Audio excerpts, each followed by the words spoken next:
As far as like doing all the things that you do, what do you want to be most known for? That's the tough one. I know. That's why I ask it. That one sucks because you can't control that. Because if that was the case, then you were mentioning the homie Matt Rife. He would not be known for crowd work. He would be known for just being a good comedian. Because that's the crazy part to me is that as a friend of his who's known him since he was 17 and we were doing shows together, I've never seen him do crowd work until the internet. Yeah. And it was one of those things where it's like, those are that's throwaway material because we can't replicate a moment in time. So I do it too. I upload my crowd work.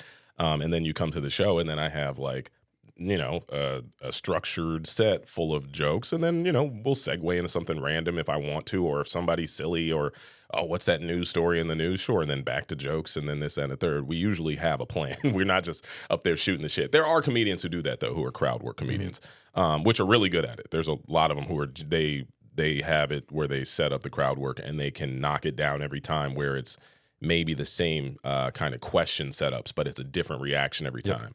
Harlan Williams is great at that. Ian Bagg is great at that. There's a lot of people who do that. But I know for a fact he would, I don't know, maybe, I don't know. I feel like he would rather be known for just the comedy that he was doing up until that point. For sure, but that's also what's made him very popular is the crowd work, and that's what's also unique to the internet, right? Yeah. If you do the same set and you just post the same set over and over you and can't. over again, you can't. No, you can only share the best time you ever did that joke in whatever crowd it was in, and that that limits your exposure, right? But he can do it, a show every single night and have different content. And then he could do just a week's worth of shows. Listen. And have a whole year's worth of content, potentially. Listen, I got 3 years of content on my hard drive that needs to get uploaded. I got from I think I got like from 2022 till now of all my sets, and I have not uploaded every single clip. But but in the sense of wanting to be known for something, I'm not 100% sure right now.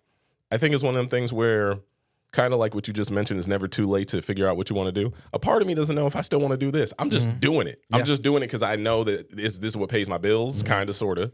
And it's fun still. It's not like it's not fun.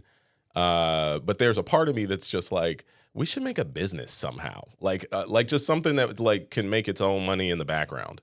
That's what my brain is telling me. Or it's like, what happened to you wanting to be like a director? Because I know that when I was younger and I started acting, I would shoot my own stuff. So a part of me really enjoyed the process of like, setting things up and producing something and having actors. And even if I had to act in it, it was like I enjoyed being behind the camera and doing stuff like that. And then another part of me is like, oh, you still know how to draw. You could literally just start painting and drawing again. And let's brainstorm this real quick. Yeah, Because what type of art did you do? Was it characters or is it like scenic? I'm trying to think. What was my medium? It was I don't know. It was like realistic / figurative drawing. Is that what it is? And just like I was good at drawing over painting, but I can paint. But it was like I would like to draw people, and I can easily draw cartoons. I could draw like Dexter's Lab and Powerpuff Girls off the top of my head right now if I wanted to.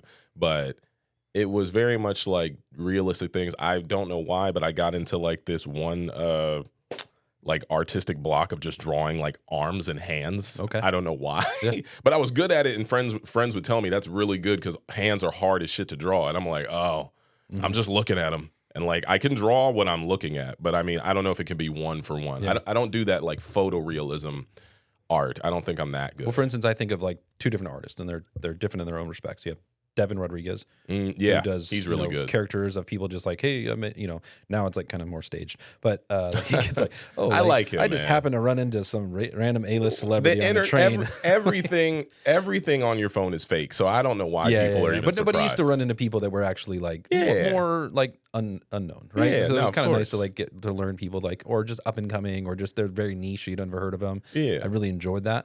The other one is also like Vic Blends.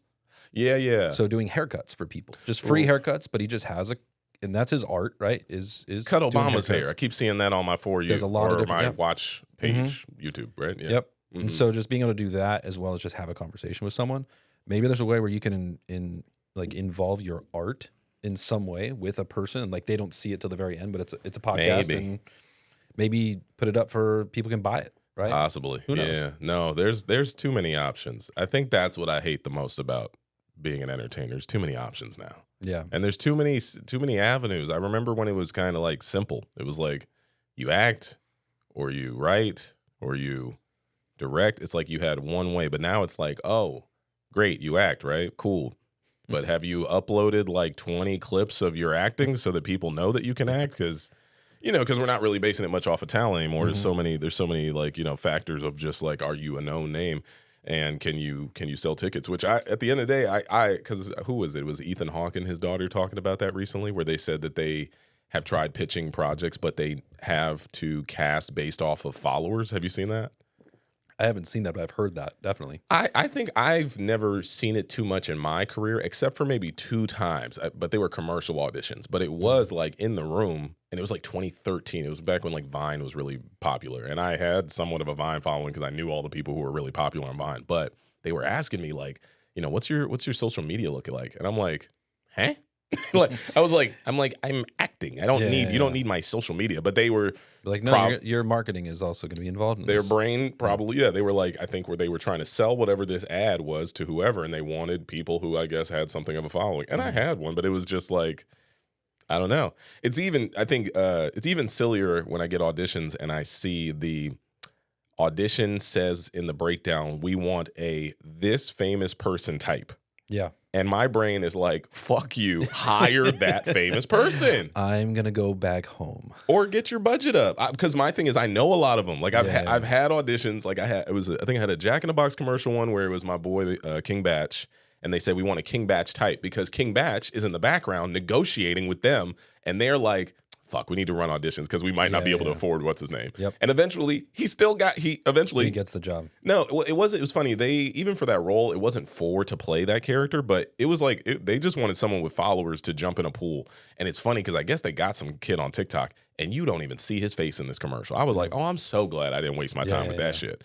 But Batch was like the spokesperson for it for it was like a maybe, I don't know, 6 to 12, I think, spot block of him and Jack from Jack in the Box pitching tacos or some shit. Yep. And I'm like, good for Batch. He probably made like over 6 figures. Good for him, But my thing is just like, go hire them. Yeah, just do that. I just did a commercial campaign, and they said on the breakdown, they were like, we want my other homeboy, O'Shea Jackson Jr. They want an Ice Cube son type.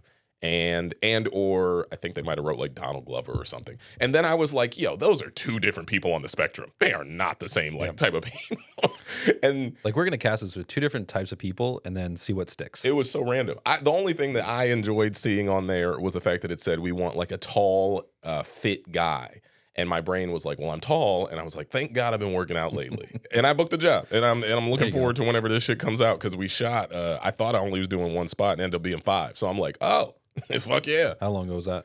Like half a month, maybe. Okay. Yeah. It's a national campaign for a company that sells bedding. That's I guess is that how it goes? Yeah. It's a mattress company.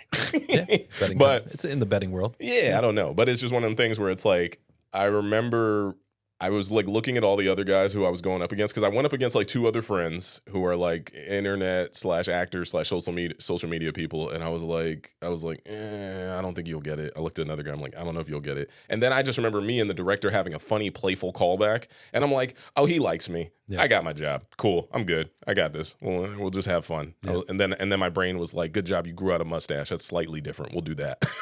Yeah. Acting still sucks though. Thanks for spending your time with us today on the More For Me and You podcast. If you've made it to the end, we appreciate you. Now, go do us a quick favor. Please like, comment, and share this episode. And before you go, don't forget to subscribe so you never miss an episode with the incredible guests we have coming up. You can also follow us at Mo2 Podcast on Instagram and on TikTok. Oh, and for your next movie night, check out the Mo2 app. It's free and packed with amazing movies and shows you've probably never seen. Until next time, take care, stay safe, and we'll see you in the pod.